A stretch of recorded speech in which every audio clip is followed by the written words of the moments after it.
Hello and welcome again. This is the series I've entitled 66 Books, 66 short 5 to 10 minute podcasts which look at the 66 books of our Bible. And you've reached today the book of Mark, the book of the servanthood of Jesus Christ.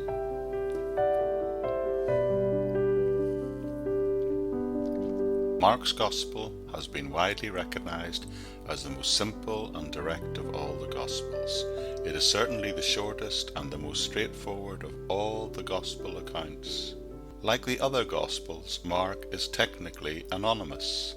However, from the first century, the commonly held view that the author was in fact John Mark of Jerusalem, and that his Gospel reflects Peter's account of Jesus' ministry.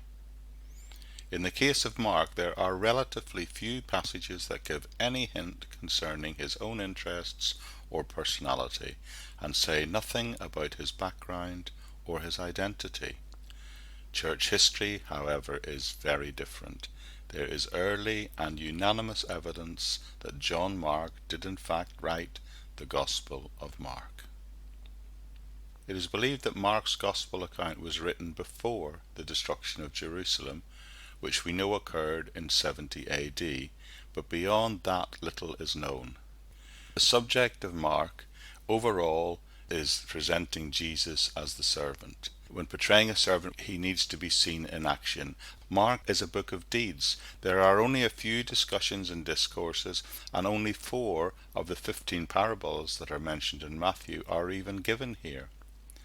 Jesus is pictured as a worker, hastening from one task to the other. The word immediately occurs over 35 times in this Gospel account. The key verse of it, many believe, is Mark 10:45, where we are told that Jesus' purpose was to minister and to give life. So Mark stresses the servant aspect of Jesus' ministry.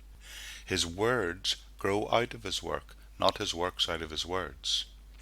Whilst Mark stresses the servanthood of Christ, he does not neglect the sonship of Christ. The opening verse strongly declares that for us. However, the servant that Jesus is, he is also must be seen as the Son of God. The message is that Jesus is the Son of God who came to serve, to die for sin, to be resurrected, and thereafter commission his disciples to preach the gospel to the entire world. The Gospel of Mark records more action than any other Gospel, but it also records less of Jesus' teaching. Its basic purpose of the book, as the opening verse indicates, is to show that Jesus is the Son of God. According to Mark, the entire ministry of Jesus showed us that he was a divine person in human form, that he was in fact the Messiah who came from God. Another important purpose of Mark was to encourage Roman Christians in their service, but also in their suffering. After 5 years of a fairly responsible rule, Nero, the Emperor of Rome, became a more and more reckless despot.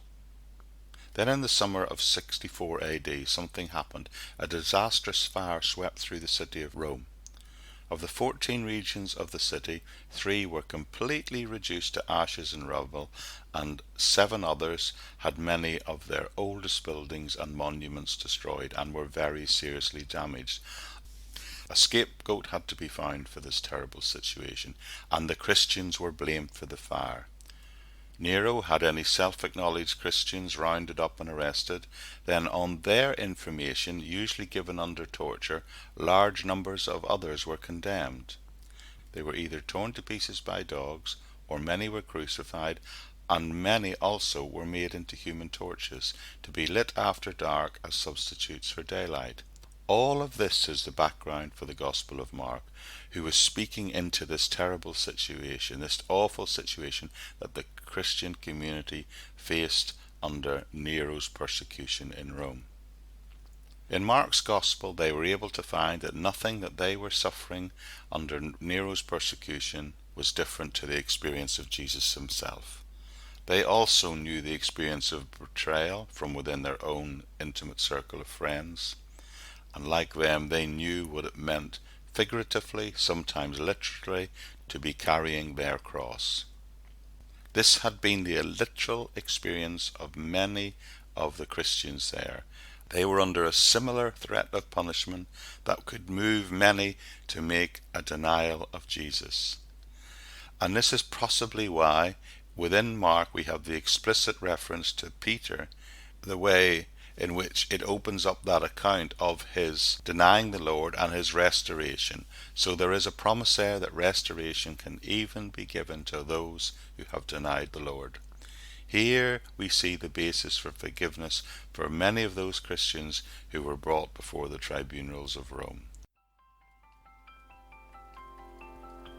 And finally, throughout this gospel, Mark reinforces the essential truth that Jesus was the Son of God. Even the demons are seen to know that he was the Son of God in events that occur in chapter 3 and chapter 5. Jesus' disciples all recognize it in Mark chapter 8, and the Father confirms it by the transfiguration in Mark chapter 9. Jesus himself, even in this gospel account, proclaims it more clearly than in any other.